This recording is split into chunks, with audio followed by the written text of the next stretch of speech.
ಇದು ಆಲ್ಮೋಸ್ಟ್ ರಾತ್ರಿನೇ ಅವರ ರಾಜಾಜಿನಗರದ ನಿವಾಸಕ್ಕೆ ಹೋಗಿ ಸಾಕಷ್ಟು ಒಂದು 3-4 ಜನ ಮಿನಿಸ್ಟರ್ಗಳು ಅಲ್ಲಿ ಅವರ ಅಂತಿಮ ದರ್ಶನ ಪಡೆದು ಅವಾಗಲೇ ಆಶ್ವಾಸನೆ ಕೊಟ್ಟರಂತೆ. ನಾವು ಸರ್ಕಾರದ ಗಮನಕ್ಕೆ ತರ್ತೀವಿ, ಆದಷ್ಟು ಬೇಗ ಇದು ಮಾಡ್ತೀವಿ ಬೆಳಿಗ್ಗೆ ಅಷ್ಟರಲ್ಲಿ ಅಂತ.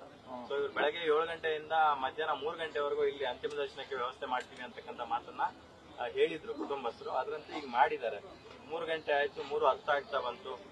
ಇಲ್ಲಿವರೆಗೂ ಸರ್ಕಾರದಿಂದ ಯಾವುದೇ ರೀತಿಯಂತ ಅಧಿಕೃತ ಮಾಹಿತಿ ಅಂತೂ ಫ್ಯಾಮಿಲಿಗೆ ಬಂದಿಲ್ಲ. ಹಂಗಾಗಿ ಫ್ಯಾಮಿಲಿ ಕೂಡ ಬಂದು ಮಾಧ್ಯಮಗಳ ಮುಂದೆ ಅಧಿಕೃತವಾಗಿ ಅಂತ್ಯಕ್ರಿಯೆ ಇಷ್ಟೊತ್ತಿಗೆ ಮಾಡ್ತೀವಿ, ಇಂಥ ಜಾಗದಲ್ಲೇ ಮಾಡ್ತೀವಿ ಅಂತ ಅವರು ಹೇಳಕ್ಕೆ ಒಂದು ಸ್ಪಷ್ಟನೆ ಸಿಗ್ತಾ ಇಲ್ಲ. ಸೊ ಏನ್ ಹೇಳ್ತೀರಾ ಸ್ವಾಮಿ? ಜೈ ಅಂಬೇಡ್ಕರ್, ಜೈ ಭಾರತದ ಸಂವಿಧಾನ. ನಾನು ಶ್ರೀ ಜಗದ್ಗುರು ಬಸವನಾಗಿ ದೇವ ಶರಣರು, ಜಗದ್ಗುರು ಛಲವಾದಿ ಗುರುಪೀಠದ ಪೀಠಾಧ್ಯಕ್ಷ ಸ್ವಾಮೀಜಿ. ಈವರೆಗೂ ಕೂಡ ಸಂಜೆ ಅಂತಿಮ ಸಂಸ್ಕಾರದ ವಿಚಾರವಾಗಿ ಮನೆಗೆ ಹೋಗಿ ಸರ್ಕಾರದವರು ಸಾಕಷ್ಟು ಭರವಸೆಗಳನ್ನ 4-5 ಜನ ಮಿನಿಸ್ಟರ್ಗಳು ಹೋಗಿ ಭರವಸೆಯನ್ನ ಕೊಟ್ಟಿದ್ದಾರೆ ಅಂತ ಕೇಳ್ಪಟ್ವಿ. ಆದ್ರೆ ಇಲ್ಲಿ ಮಧ್ಯಾಹ್ನ 3 ಗಂಟೆವರೆಗೂ ಕೂಡ ಅಂತಿಮ ದರ್ಶನವನ್ನ ಇಟ್ಟಿದ್ದಾರೆ ರವೀಂದ್ರ ಕಲಾಕ್ಷೇತ್ರದ ಆವರಣದಲ್ಲಿ ಅಂತ ನಾನು ಕೂಡ ಕೇಳ್ಪಟ್ಟೆ.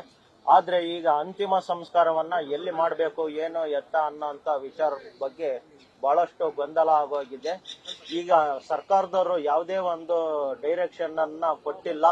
ಕನ್ನಡದಲ್ಲಿ ಪ್ರಥಮ ಬಾರಿ IAS ಅನ್ನ ಮಾಡಿ ಸಾಕಷ್ಟು ಜನಕ್ಕೆ ಕರ್ನಾಟಕ ರಾಜ್ಯದಲ್ಲಿ ಸ್ಫೂರ್ತಿಯಾಗಿರ್ತಕ್ಕಂತ ಶಿವರಾಮ್ IAS ಶಿವರಾಮ್ ಅಂತಲೇ ಹೆಸರುವಾಸಿಯಾಗಿರ್ತಕ್ಕಂತ ಒಬ್ಬ ಕನ್ನಡದ ಕಣ್ಮಣಿ, ಕನ್ನಡ ರತ್ನ ಅವರಿಗೆ ಈ ಮಟ್ಟದ ಅವಮಾನ ಮಾಡಿರ್ತಕ್ಕಂಥದ್ದಕ್ಕೆ ಬಹಳ ವಿಷಾದವನ್ನ ವ್ಯಕ್ತಪಡಿಸ್ತೀನಿ.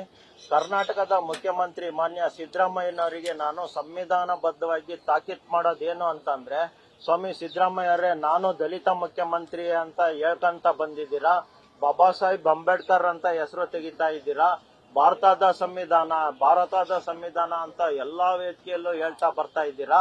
ಸಂವಿಧಾನಬದ್ಧವಾದ ಕಾರ್ಯಾಂಗ, ಶಾಸಕಾಂಗ ಎಲ್ಲದರಲ್ಲೂ ಬಂದಿರತಕ್ಕಂತ IAS ಶಿವರಾಮ್ ಅವರಿಗೆ ಇಷ್ಟೊಂದು ಅವಮಾನಕರವಾದಂತ ಸಂಗತಿ ನೀವು ಮಾಡಿರತಕ್ಕಂಥದ್ದು ನಮ್ಮ ಛಲವಾದಿ ಸಮುದಾಯಕ್ಕೆ ಮಾಡಿದಂತ ಅವಮಾನ ಆಗಿ ನಾವು ಪರಿಗಣಿಸ್ತಾ ಇದ್ದೀವಿ. ನಮ್ಮ ಜೊತೆಗೆ ಇಡೀ ರಾಜ್ಯದಾದ್ಯಂತ ಜಾತ್ಯತೀತವಾಗಿ ಸಮುದಾಯಗಳು ಇದ್ದಾವೆ, ಶಿವರಾಮ್ ಅವರ ಅಭಿಮಾನಿಗಳು ಇದ್ದಾರೆ ಅನ್ನೋಂಥದ್ದಕ್ಕೆ ನಮ್ಮ ಜೊತೆಗೆ ನಿಂತಿರ್ತಕ್ಕಂಥವ್ರೆ ಸಾಕ್ಷಿಯಾಗಿದೆ. ಹಾಗಾಗಿ ಆದಷ್ಟು ಬೇಗ ಕರ್ನಾಟಕ ಸರ್ಕಾರದ ಮುಖ್ಯಮಂತ್ರಿಗಳು ಏನು ಆಶ್ವಾಸನೆಗಳನ್ನ ಮಂತ್ರಿಗಳ ಮೂಲಕ ಹೇಳಿ ಕಳಿಸಿದ್ದಾರೆ ಅದನ್ನ ಇತ್ಯರ್ಥ ಮಾಡೋದಕ್ಕೆ, ಈಡೇರೋದಕ್ಕೆ ಅವರಿಗೆ ಕರ್ನಾಟಕ ರತ್ನ ಅನ್ನೋಂತ ಪ್ರಶಸ್ತಿ ಕೊಡೋದ್ರ ಜೊತೆಗೆ ಇವತ್ತು ಸ್ಟೇಟ್ ಆನರ್ ಆಗ್ಬೇಕು ಅಂತ ನಾನು ಜಗದ್ಗುರು ಛಲವಾದಿ ಗುರುಪೀಠದ ಪೀಠಾಧ್ಯಕ್ಷ ಸ್ವಾಮಿ ಆಗ್ರಹ ಮಾಡ್ತೀನಿ. ಸ್ಟೇಟ್ ಆನರ್ ಅಂದ್ರೆ ಬಹಳ ಜನ ಗೊತ್ತಿದೆಯೋ ಇಲ್ಲೋ ಗೊತ್ತಿಲ್ಲ, ಸರ್ಕಾರದಿಂದ ಸಿಗುವಂತ ಮಾನ ಮನ್ನಣೆ ಅಂತ ಹೇಳಿ ನಾನು ಅಂತಿಮವಾದಂತ ಗೌರವ ಅಂತ ಹೇಳಲಿಕ್ಕೆ ಇಷ್ಟಪಡ್ತೇನೆ. ಇದನ್ನ ಆಗ್ರಹನೂ ಕೂಡ ಮಾಡ್ತೇನೆ. ಹಾಗೆ ಇದು ಬಹಳಷ್ಟು ಬೇಗ ನನ್ಗೆ ಈ ಸುದ್ದಿ ಬರಲಿಲ್ಲ ಅಂತಂದ್ರೆ ಆ ಕುಟುಂಬಕ್ಕೆ ಮಾಡಿದ ಅವಮಾನ ಬೇರೆ ಅಲ್ಲ, ನಮ್ಮ ಸಮುದಾಯಕ್ಕೆ ಮಾಡಿದ ಅವಮಾನ ಅಲ್ಲ. ಭಾರತದ ಸಂವಿಧಾನಬದ್ಧವಾಗಿ ನಾನು ಇದನ್ನ ಹೋರಾಟವನ್ನ ಕೈಗೆತ್ಕೊಳ್ತೇನೆ. ಅಂತಿಮ ಸಂಸ್ಕಾರ ಆದ್ರೂ ಬಿಡೋದಿಲ್ಲ. ಎಲ್ಲಿ ತನಕ ಹೋರಾಟ ಇರುತ್ತೆ ಅಂದ್ರೆ ಈ ಪರಿಶಿಷ್ಟರಿಗಾಗಿರ್ತಕ್ಕಂತ ಅನ್ಯಾಯವನ್ನ ನಾನು ವಿರೋಧಿಸೋದ್ರ ಜೊತೆಗೆ, ಖಂಡಿಸೋದ್ರ ಜೊತೆಗೆ, ಮುಖ್ಯಮಂತ್ರಿ ಸ್ಥಾನ ಇದ್ರೂ ಸಂವಿಧಾನದ ಬದ್ಧವಾದಂತ ಆಸನ ಅದು. ಹಾಗೆ ಪ್ರಧಾನಮಂತ್ರಿ ಆದ್ರೂ ಕೂಡ ಅದು ಸಂವಿಧಾನದ ಒಂದು ಶಾಸಕಾಂಗದ ಒಂದು ಆಸನ ಅದು. ಅವಕ್ಕೂ ಕೂಡ ಪ್ರಶ್ನೆ ಮಾಡೋ ಅಂತ ಹಕ್ಕು ಜನಸಾಮಾನ್ಯರಿಗೆ ಇದೆ ಅಂತ ಅದನ್ನ ಪ್ರಥಮ ಬಾರಿ ನಾನು ಜಗದ್ಗುರು ಪೀಠದ ಸ್ವಾಮೀಜಿ ಹೋರಾಟವಾಗಿ ಕೈಗೆತ್ಕೊಂಡು ಪ್ರಶ್ನೆ ಮಾಡ್ತಾ ಇದ್ದೇನೆ ಮಾಧ್ಯಮದ ಮೂಲಕ. ಮಾಧ್ಯಮ ಮಿತ್ರರು ಇದನ್ನ ಮುಖ್ಯಮಂತ್ರಿಗಳಿಗೆ ತಲುಪಿಸಿ ನನಗೆ ಉತ್ತರವನ್ನ ಕೊಡ್ತಾರೆ ಅನ್ನೋಂತ ನಂಬಿಕೆಯನ್ನ ನಾನು ನಿಮ್ಮ ಮೇಲೆ ಇಟ್ಟಿದ್ದೀನಿ. ನಾನು ಮತ್ತೆ ನಮ್ಮ ಸಮುದಾಯ ಜಾತ್ಯತೀತವಾಗಿ ಈ ಹೋರಾಟವನ್ನ ಈಗ ಕೈಗೆತ್ಕೊಂಡಿದ್ದೀವಿ. ಎಲ್ಲರಿಗೂ ಧನ್ಯವಾದಗಳು. ಡೈರೆಕ್ಟ್ ಆಗಿ CM ಅವ್ರನ್ನ ನೀವು ರೀಚ್ ಮಾಡಕ್ಕಾಗಲ್ಲ ಅಥವಾ ನಾವು ರೀಚ್ ಮಾಡಕ್ಕಾಗಲ್ಲ. ಈ ತರದ ಸಮಸ್ಯೆಗಳನ್ನ ಮೊದಲ ಹಂತವಾಗಿ ಇಲ್ಲಿನ ಅವರಿಗೆ ತಲುಪಿಸಬೇಕಾಗಿರ್ತಕ್ಕಂತ ಒಂದು ನಿಟ್ಟಿನಲ್ಲಿ ಕಾರ್ಯೋನ್ಮುಖರಾಗಬೇಕಾಗಿರ್ತಕ್ಕಂಥದ್ದು ಇಲ್ಲಿನ DC-ಗಳು. ಸೊ DC ಅವರು ಬೆಳಗ್ಗೆಯಿಂದ ಯಾರೇ ರಾಜಕಾರಣಿಗಳು ಅವರ ಅಂತಿಮ ದರ್ಶನ ಪಡೆಯಕ್ಕೆ ಬಂದರೂ ಸಹ ಪ್ರತಿ ಬಾರಿಯೂ ಇಲ್ಲಿ ಸಣ್ಣ ಪುಟ್ಟ ಗಲಾಟೆಗಳು ನಡೀತಾ ಇದೆ. ಇಲ್ಲಿ ಸಾಕಷ್ಟು ಜನ ಪೊಲೀಸರು ಅದಕ್ಕೆ ಸಾಕ್ಷಿಯಾಗಿದ್ದಾರೆ. ಸೊ DC-ಗಳವರು ಯಾಕೆ ಬಂದು ಈ ಸಮಸ್ಯೆಯನ್ನ ಬಗೆಹರಿಸ್ತಿಲ್ಲ ಅನ್ಸುತ್ತೆ ನಿಮಗೆ?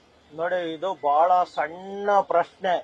ಅಂತ ದೊಡ್ಡ ವ್ಯಕ್ತಿ, ಸರ್ಕಾರದ ಮುಖ್ಯ ಕಾರ್ಯದರ್ಶಿ ಆಗ್ಬೇಕಾದಂತ ವ್ಯಕ್ತಿಗೆ ಇವತ್ತು ಈ ಮಟ್ಟದಲ್ಲಿ ಒಬ್ಬ DC-ನೂ ಕೂಡ ಇಲ್ಲಿಗೆ ಬಂದಿಲ್ಲ ಅಂತ ಅಂದ್ರೆ ಬಹಳ ವಿಷಾದವಾದಂತ ಸಂಗತಿ. ಅವರು ಬರಲೇಬೇಕಾಗಿತ್ತು. ಇಲ್ಲಿಂದ ಈ ಅಂತಿಮ ಸಂಸ್ಕಾರಕ್ಕೆ ಹೋಗೋವರೆಗೂ ಕೂಡ ಅವರು ಇಲ್ಲಿ ಇರಬೇಕಾಗಿತ್ತು. ಆದ್ರೆ ಅದು ಯಾಕೆ ಬಂದಿಲ್ಲ ಅನ್ನೋಂಥದ್ದು ಗೊತ್ತಾಗಿಲ್ಲ. ಅದನ್ನ ನಾನು ತೀವ್ರವಾಗಿ ಖಂಡಿಸ್ತೀನಿ. ನಗರದ ಡಿಸಿ ಅವರು ಎಲ್ಲಿದ್ರು ಕೂಡ ಬರಬೇಕು ಅನ್ನೋಂಥ ಒತ್ತಾಯವನ್ನ ಮಾಧ್ಯಮದ ಮೂಲಕ ಮಾಡ್ತೇನೆ.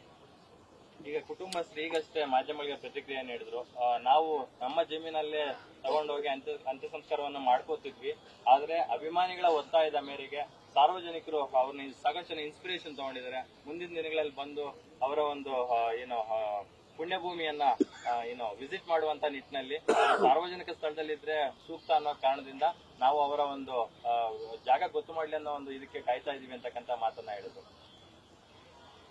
ಶಿವರಾಮ್ ಅವರ ಪುಣ್ಯಭೂಮಿಯನ್ನ ನಿರ್ಮಾಣ ಮಾಡುವಂತ ರೀತಿಯಲ್ಲಿ ನಿನ್ನೆನೆ ಸರ್ಕಾರ ಮುಖ್ಯವಾದ ತೀರ್ಮಾನಗಳನ್ನ ಡಿಸೈಡ್ ಮಾಡಬೇಕಾಗಿತ್ತು. ಇಲ್ಲಿ ತನಕ ಮಾಡಿಲ್ಲ ಅಂತ ಅಂದ್ರೆ ಇವರು ಸಮುದಾಯಕ್ಕೆ ಅವಮಾನ ಮಾಡ್ತಾ ಇದ್ದಾರೆ ಅಂತ ನಾನು ನೇರವಾಗಿ ಸ್ಪಷ್ಟೀಕರಣ ಮಾಡೋದಕ್ಕೆ ಇಷ್ಟಪಡ್ತೇನೆ. ಹಾಗಾಗಿ ನಾನು ದಲಿತ ಮುಖ್ಯಮಂತ್ರಿ ಅಂತ ಹೇಳೋದನ್ನ ಈ ಕ್ಷಣದಿಂದಲೇ ಮುಖ್ಯಮಂತ್ರಿ ಸಿದ್ದರಾಮಯ್ಯ ಅವರು ಬಿಡಬೇಕು ಅಂತ ನಾನು ಹೇಳಲಿಕ್ಕೆ ಇಷ್ಟಪಡ್ತೇನೆ. ಹಾಗಾಗಿ ಇದಕ್ಕೆ ನ್ಯಾಯ ಕೊಡದ ಹೊರತು ಅವರು ಸಂವಿಧಾನಬದ್ಧವಾದಂತಹ ವ್ಯಕ್ತಿ ಆಗ್ಲಿಕ್ಕೆ ಸಾಧ್ಯ ಇಲ್ಲ, ಸಾರ್ವಜನಿಕ ಮುಖ್ಯಮಂತ್ರಿ ಆಗ್ಲಿಕ್ಕೆ ಸಾಧ್ಯ ಇಲ್ಲ. ನಾನು ಇವಾಗಿಂದಲೇ ಘೋಷಣೆಯನ್ನ ಶುರು ಮಾಡ್ಬಿಡ್ತೀನಿ.